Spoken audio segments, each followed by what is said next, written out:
আসসালামু আলাইকুম প্রিয় শিক্ষার্থীরা, আশা করছি তোমরা ভালো আছো।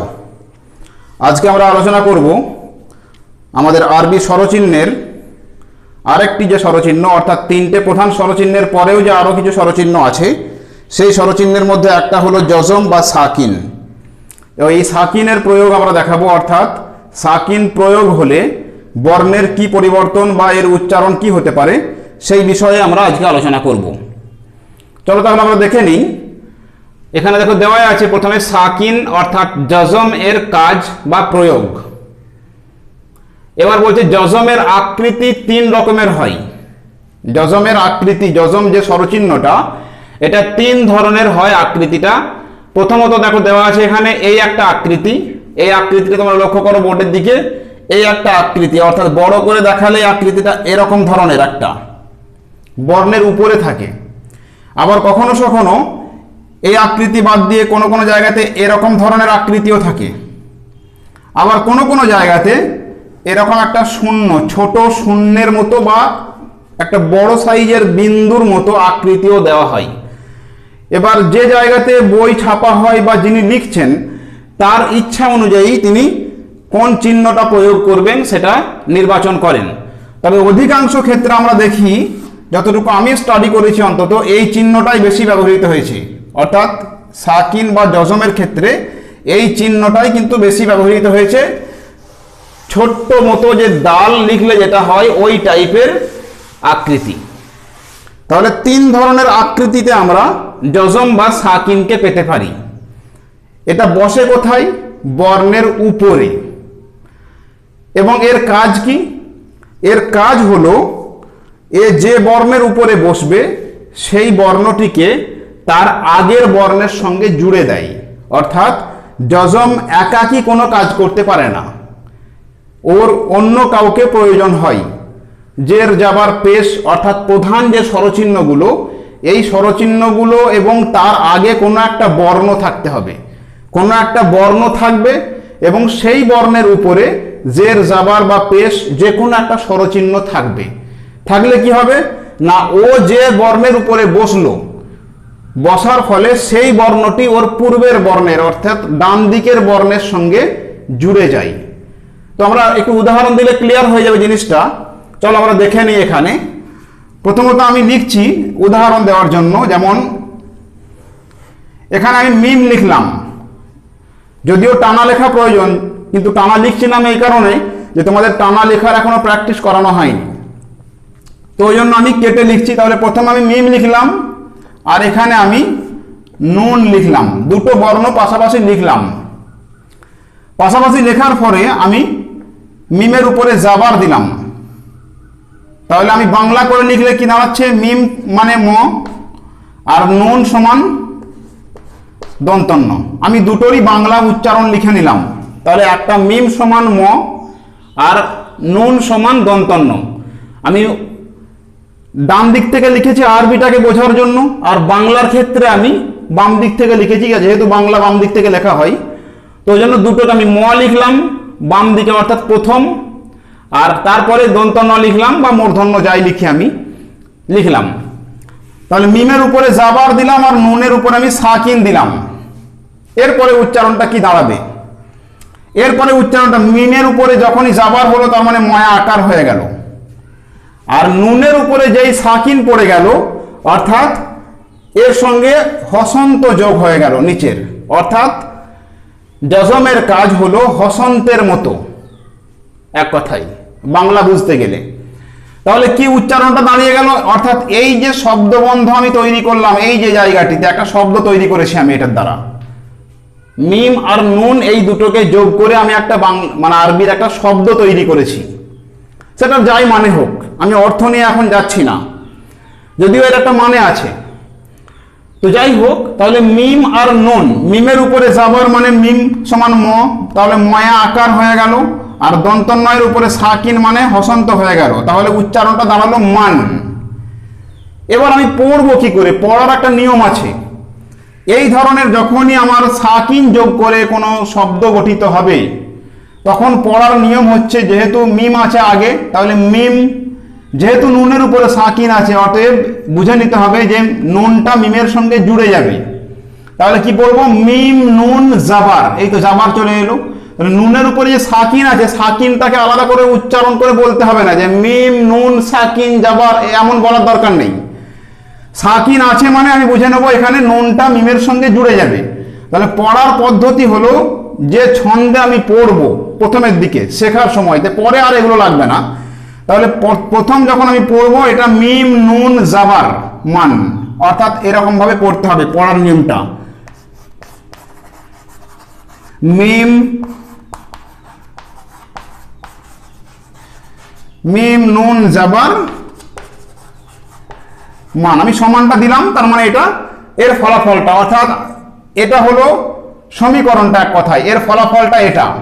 তাহলে মিম নুন জাবার মান, এটা আমি হসন্ত দিচ্ছি, অনেক সময় হসন্ত দেওয়া হয় না, তবু আমি মান পড়বো এটা, অর্থাৎ মিম নুন জাবার মান।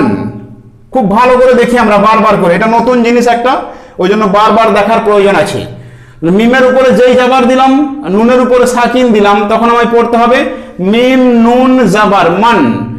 এবার যদি নুনের উপরে সাকিন না থেকে জাবার থাকতো বা পেশ থাকতো, তাহলে মিম যাবার মা নুন যাবার না হয়ে যেত, মিম যাবার মা নুন জের নি হয়ে যেত, সেক্ষেত্রে উচ্চারণটা বা পড়ার নিয়মটা আলাদা হতো। তাহলে এখানে আমি পড়বো মিম নুন জাবার মান। আর একটা উদাহরণ দিলে বুঝতে পারবে।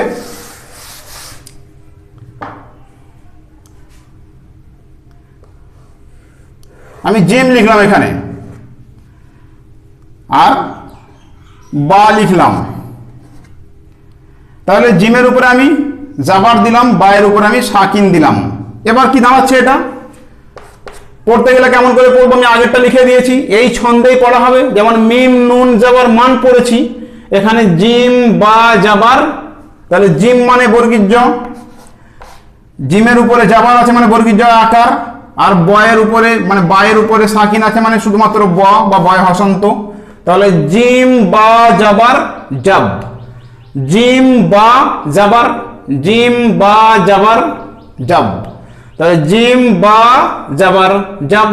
এখানে যেমন মিম নুন জাবার মান পড়েছি, তাহলে জিম বা জাবার জাব, জিম বা জাবার জাব, মিম নুন জাবার মান।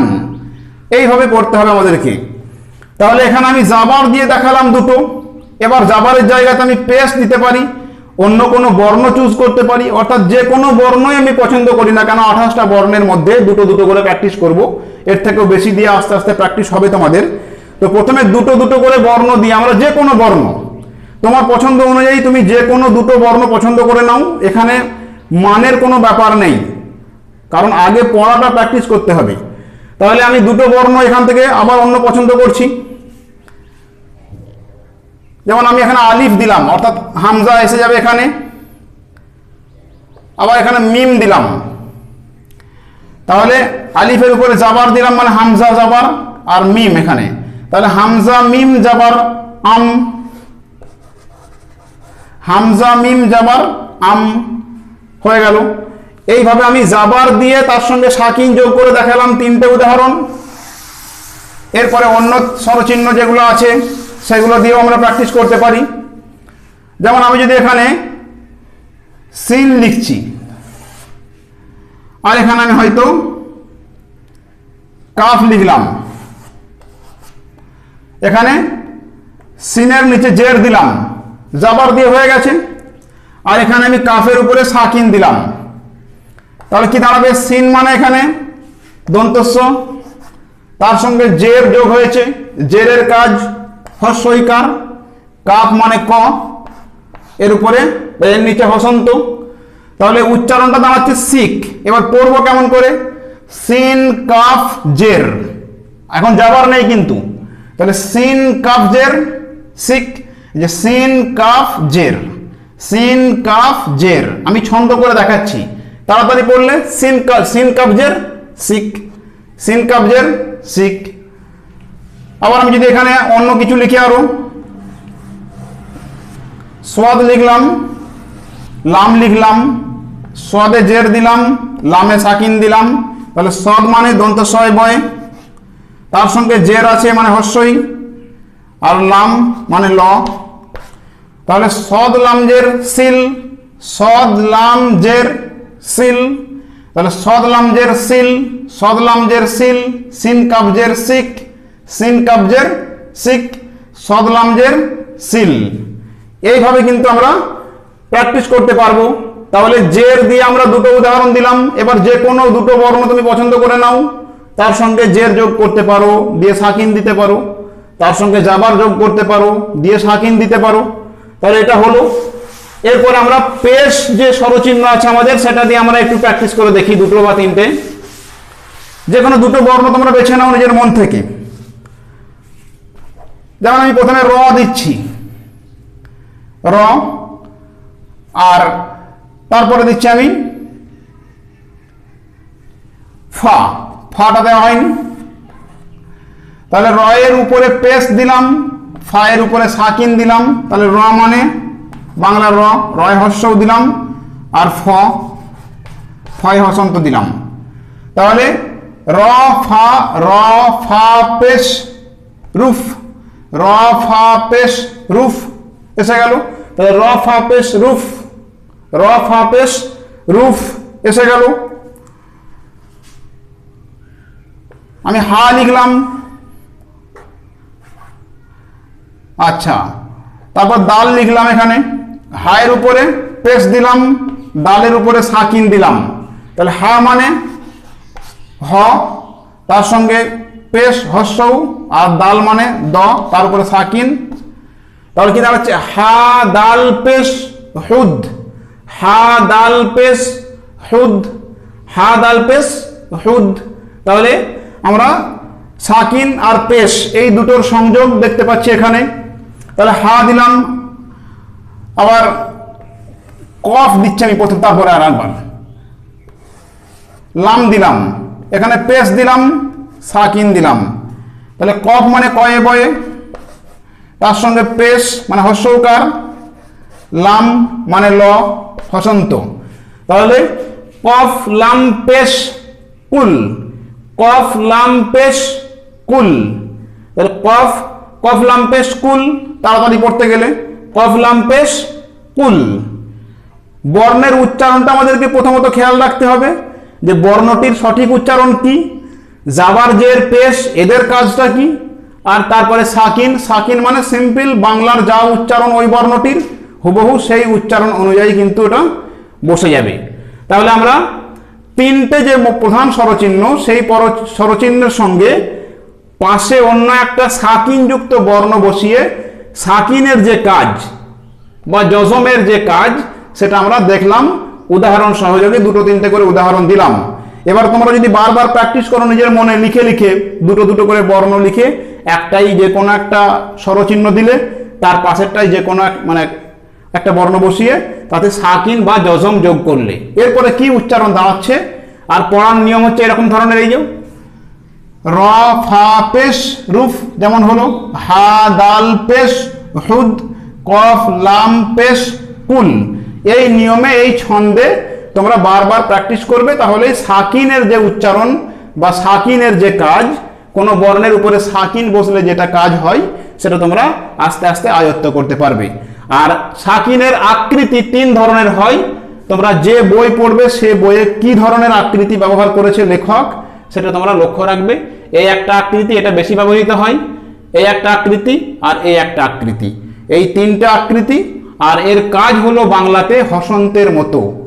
আর যে কোনো শব্দে ব্যবহৃত হবে যখন সাকিন, সাকিনের ডান দিকে অর্থাৎ আগে যে কোনো একটা বর্ণ থাকবে আর সেই বর্ণে যে কোনো একটা স্বরচিহ্ন থাকবে, তবেই কিন্তু সাকিনের কাজটা আমরা বুঝতে পারবো, নচেত সাকিনের কাজ কিন্তু আমরা বুঝতে পারবো না, সাকিন সেই জায়গাতে কার্যকরী হবে না।